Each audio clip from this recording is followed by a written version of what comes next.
Hello everyone, welcome to my YouTube channel way to physics. I am Sandhya and देखिए अब हम जेस्ट 2013 के remaining 10 questions करते हैं। ओके, सो आज हमारा जेस्ट 2013 पेपर पूरा हो जाएगा।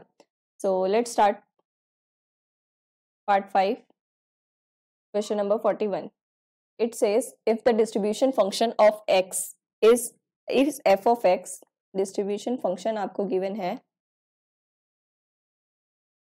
That is f of x is equals to x e minus x by lambda। Okay, कौन से इंटरवल पे दिया है? 0x to infinity, और हमें निकालिए mean value of x। So that means mean of this will be comes out to be, अब ये देखो रियल पार्ट है, x f of x dx divided by 0 to infinity f of x dx which comes out to be 0 to infinity। ये कितना बन गया? x square e minus x by lambda divided by 0 to infinity x e minus x by lambda dx and dx, right. अब देखो हमने general formula कितनी बार किया हुआ है, ये 0 to infinity x m e raised to power minus a x n dx comes out to be m plus 1 by n gamma and then n factorial into a power m plus 1 by n, right. तो अब देखिए ये value हम यहाँ पर लगाते हैं, तो आपके पास ये कितना है, that is your 2 plus 1 by x is what 1 here, then it will be n factorial which is 1 factorial and then 1 is x 1 by lambda, और ये कितना होगा 2 by 1 2 3 आ रही है नहीं, और ये वाली हमारे पास कितनी होगी, ये भी 1 है, तो that will be your 1 by lambda, but ये कितनी हो गई आपके पास 1 plus 1 divided by 1, that it will be 2, right. तो और फर्दर आपके पास ये कितना बनेगा 1 plus 1 डिवाइडेड बाय 1, तो that will be your gamma 2 and that will be your gamma 3। सो अब हम गामा 3 है अगर हमारे पास, तो ये कितना बनेगा 2 factorial, right.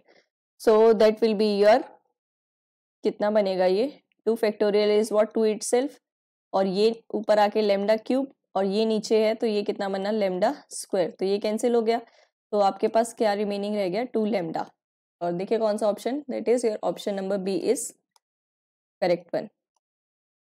Okay, next question. A charge q is placed at the center of an otherwise neutral dielectric sphere of radius a and relative permittivity epsilon r. We denote the expression q by 4 pi epsilon naught r square। मतलब simple आपको दी हुई है electric field, जो हम लिखते हैं k q by r square, also q by 4 pi epsilon naught r square at any distance, है ना। r क्या होता है, उस डिस्टेंस होता है वहां से। अब देखो which of the following statement is false. Given क्या है आपके पास, ये न्यूट्रल स्फीयर है, neutral sphere that means charge उसका कहां पर है, सरफेस पर। ओके, सो अब देखो सरफेस पर है तो आपकी इलेक्ट्रिक फील्ड अकॉर्डिंगली कैसे आएगी। ओके, अब ये देखो अगर electric field inside the sphere है तो वो क्या हमारे पास E R by epsilon R होती है, यस, क्योंकि मीडियम के अकॉर्डिंगली हमारे पास परमिटिविटी क्या दी है ई आर। अगर एप्सिलॉन नॉट की टर्म्स में करोगे तो यहाँ पे क्या होगा आपका एप्सिलॉन नॉट और एप्सिलॉन नॉट आर वही पुट करेंगे ना, तो ये कितना बनेगा E R by epsilon R as it is, right. और वहीं पर अगर आर ग्रेटर देन ए है तो वो मीडियम तो हट गया, तो आपके पास सिर्फ एप्सिलॉन नॉट वाली रह जाएगी। ओके, अब total charge inside the sphere at R greater than A, मतलब कि रेडियस क्या है इसका a, इसका मतलब जो r यहाँ पर एज्यूम कर रहे हैं वो, तो यहाँ पर टोटल चार्ज एनक्लोज तो यही हो गया ना सरफेस वाला। ओके, बट अगर डी पार्ट में क्या बोल रहे हैं, r आपका यहाँ पर है, राइट, दैट मीन्स रेडियस से क्या है ये कम है, तो इसका मतलब ये इनसाइड है। अब इसका तो क्या होता है सरफेस पर चार्ज है तो यहाँ तो कुछ भी एनक्लोज नहीं होगा, राइट, तो आपका एनक्लोज चार्ज यहाँ पर क्या होगा 0 ना कि Q, तो that is your D option is false. False हमें पूछा था ना, D is false, that is correct option. Okay, next one, question number 43. A small mass m hangs from a thin string we can swing like a pendulum.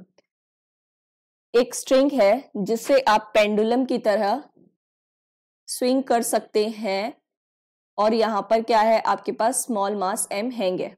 Okay, so अब further बोल रहा है when car is at rest the string Hanks vertically. अब ये कहां पर किया है इन्होंने, it is attached above the window of car, मतलब कि कार की विंडो के ऊपर. ओके, तो मतलब ये कार में मोशन में चल रहा है, राइट, कुछ ऐसे है सीलिंग पे. ओके, सो अब देखिए फर्दर, ये बोल रहे हैं angle made by string with vertical when the car has constant acceleration. हमें वो एंगल बताना है जब कार क्या है कॉन्स्टेंटली एक्सिलरेट कर रही है, किस स्पीड से, दैट इज 1.2 मीटर पर सेकेंड स्क्वायर. ओके, एक्सिलरेट कर रही है. सो अब देखिए इसके इक्वेशंस कुछ ऐसे बनेंगी, जब ये एक्सिलरेट कर रही है तो वो क्या कर रहा है, थीटा एंगल बनाता है. Okay, so when it will be theta. So अब देखो वेट इसका क्या होगा, परपेंडिकुलरली डाउनवर्ड्स, टेंशन इसकी अपसाइड विच इज फर्दर. अब ये थीटा है तो ये वाला कितना होगा आपका कॉस थीटा, राइट, और एक्सेलरेशन के अलोंग आपका कौन सा आएगा, साइन थीटा वाला, है ना. तो अब देखो इक्वेशंस कैसे बनेंगी आपकी, T sine theta, tension, sine theta वाला फैक्टर आएगा हमारा एक्सेलरेशन के अकॉर्डिंगली, एंड कॉस थीटा वाला फैक्टर आएगा हमारे पास वेट के अकॉर्डिंगली, राइट. कैपिटल एम ले लीजिए, मास कैपिटल एम गिवन है, कोई इशू नहीं. अब देखो ये equation first, this equation second, हमें निकालना है थीटा. इसको हम करते हैं 1 divided by 2, then tan theta is equals to A by G, और हमें ए और जी दोनों की वैल्यू पता है. So theta is equals to 10 inverse, A कितना गिवन है आपको 1.2, जी की वैल्यू 9.8, राइट. सो ये वैल्यूज लगाने के बाद आपके पास आता है 6.98 degree something, which is approximately equal to 7 degree. So that is your B option is correct one, right.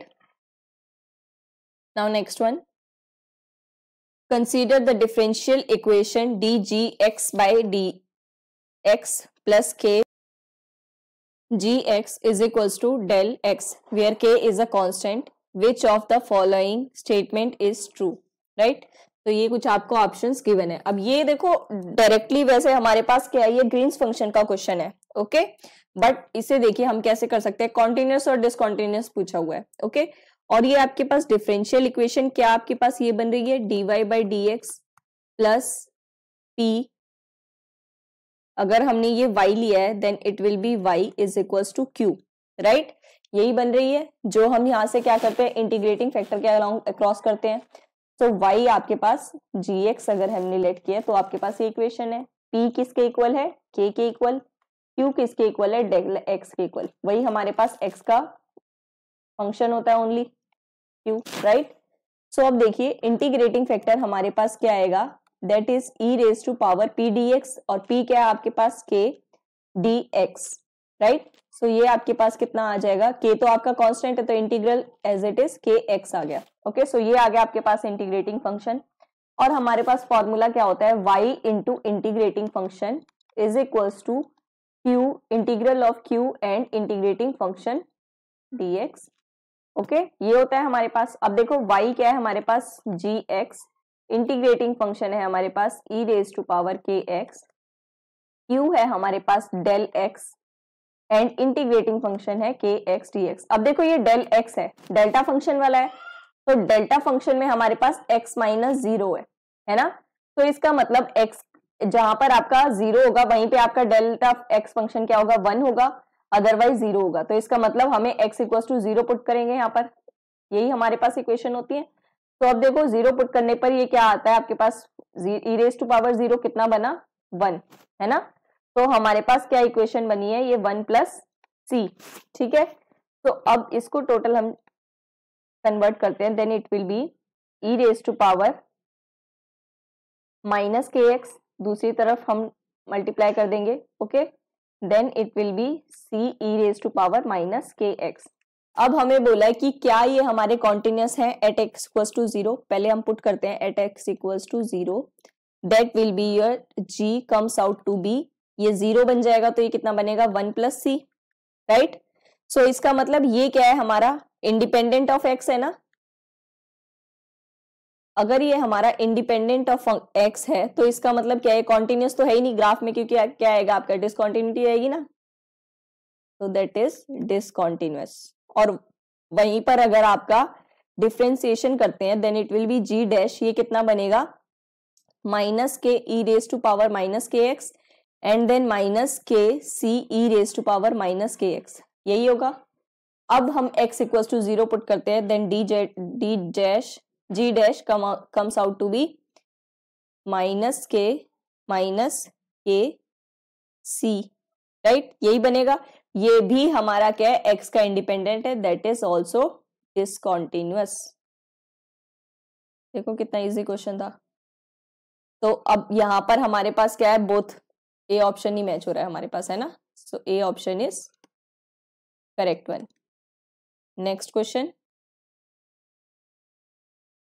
238 uranium decays in with a half life of 4.51 into 10 raised to power 9 years. The decay series eventually ending at 206 pb, which is stable.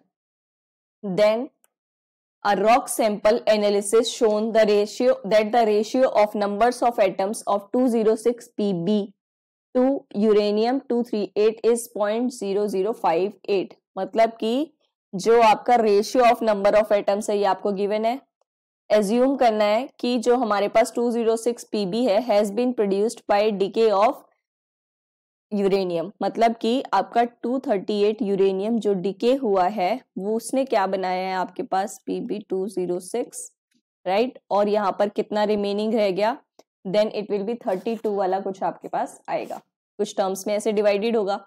Okay, अब बोला है assume करना है कि ये जो produce हुआ है इससे प्रोड्यूस हुआ है and that all other half lifes in the chain, मतलब इन सब की हाफ लाइफ क्या है, नेग्लिजिबल है। Okay, the age of rock sample is, now we have to find the age of rock sample. अब देखिए हमारे पास फॉर्मूला होता है time period, time is this 1 by lambda naught N, reaction हमारे पास ये है और आपके पास number of atoms in PB and uranium then divided by from which it decays itself, that is n uranium। okay, so अब देखिए 1 by lambda u आपके पास कितनी बनेगी, that will comes out to be your, यही हमारे पास time के accordingly भी होता है ना। so अब देखो ये कितना बनता है, that is your t half divided by 0.693 और टी हाफ हमें कितना गिवन है 4.51 into 10 raise to power 9 divided by 0.693, right. So अब देखिए इसको सॉल्व करने के बाद हमारे पास आता है that is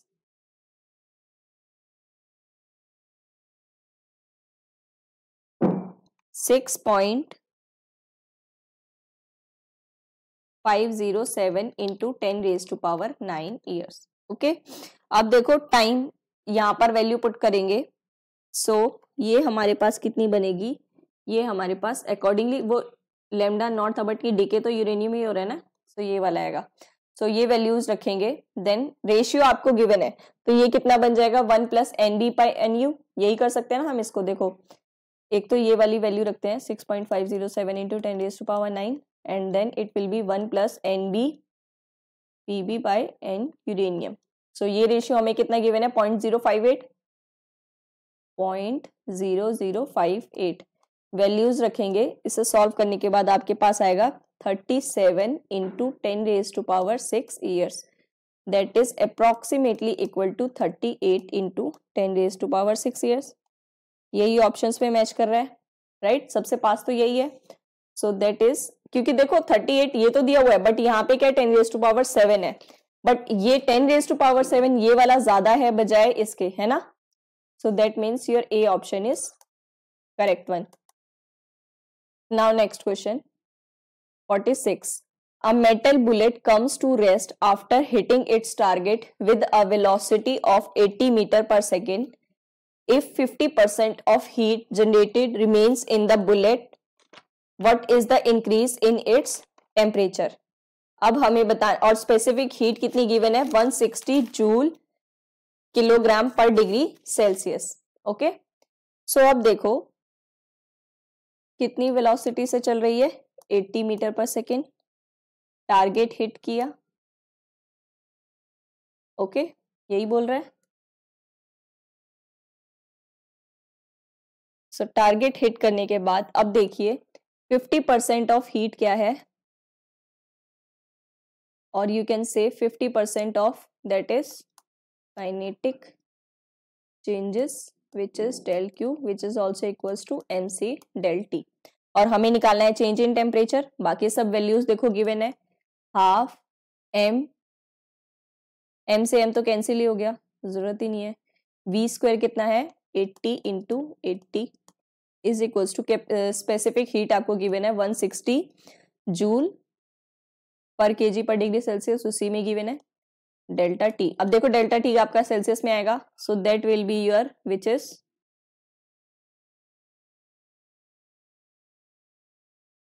and then it will be 2. So that is delta T आपके पास कितना आएगा, दैट इज फर्दर ये बना आपके पास 10 degree Celsius. Okay, so that is your option number C is correct one. Now next question. Question number 47.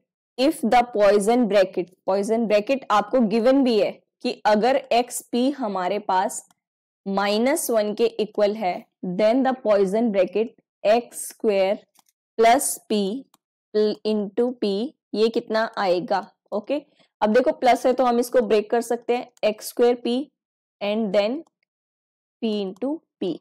But ये तो आपके पास कितना हो जाएगा, 0, क्योंकि सेम के अकॉर्डिंगली होता ही नहीं है. अब देखो इसको आप कैसे कर सकते हो, हमारे पास फॉर्मूला होता है ना कि अगर या तो आपके पास ये एक्स स्क्वायर है या एक्स एन है, पी गिवन है, तो ये होगा N X N minus 1 into X P. वहीं पर अगर हमारे पास एक्स पी एन है, then it will be n p n minus 1, differentiate कर देंगे and then it will be your only this. okay, so यही हमारे पास कितना बना, डिफ्रेंशिएट करेंगे 2x and then xp, और xp हमें कितना गिवन है, ये -1 गिवन है, राइट. सो दैट इज आपका आंसर कितना आएगा, -2x which is your option number A. देखो ये जस्ट आपका डेफिनेशन के अकॉर्डिंगली चलने से फॉर्मूला था, ठीक है. एडिटिव है हमारे पास, तो इसका मतलब जो जितना ये आपने एडिट चेंज कर दिया ये आपका आएगा. Okay, next question, question number 48. The electric and magnetic field caused by an accelerating charged particle are found to scale as this and this at large distances. अब देखो सबसे पहले ऐसा ही क्वेश्चन हमारा रेडिएशंस में भी बनता है. ओके, रेडिएशन के लिए भी और लार्ज डिस्टेंस के लिए भी हमारे पास क्या होती हैं, आपके पास electric field is what, that is Q A sine theta by R, और वहीं पर मैग्नेटिक फील्ड भी आपके पास Q A sine theta by R बनती है. लार्ज डिस्टेंसेस मतलब ही क्या है, आपका रेडिएशन वाला केस है. ओके, सो हमें E is inversely proportional to R, V is also inversely proportional to R. अब ये तो देखो सीधा सीधा E और B के बारे में पूछा था, बट अगर ये पॉइंटिंग वेक्टर के बारे में भी पूछ सकता है तो उसके लिए आपका कैसे बनेगा, पॉइंटिंग वेक्टर हमारे पास क्या होता है, E cross B by mu naught, है ना. अब E क्रॉस B करोगे दैट इज कितना बन जाएगा, ये आपका R स्क्वायर के इनवर्सली प्रोपोर्शनल हो गया. ठीक है, सो ये 3 चीजें हैं जो आपको डेफिनेटली याद रखनी है in case of radiations. Okay, next question, question number 49. The binding energy of K shell electron in a uranium atom will be modified due to screening caused by other electrons, the finite extent of nucleus as follows. ये देखो हमारा theory का question है. इसमें क्या होता है, जब आपकी स्क्रीनिंग होती है causing due to other electrons, दूसरे इलेक्ट्रॉन्स की वजह से, दैट मीन्स वहां पर आपका फाइनाइट एक्सटेंट और बाइंडिंग एनर्जी क्या होगी आपकी, दैट इज डिक्रीजेस। ओके, और finite extent of nucleus, this effect that is also decreases binding energy. So that is your option number B is correct one. Okay, next question. Question number 50.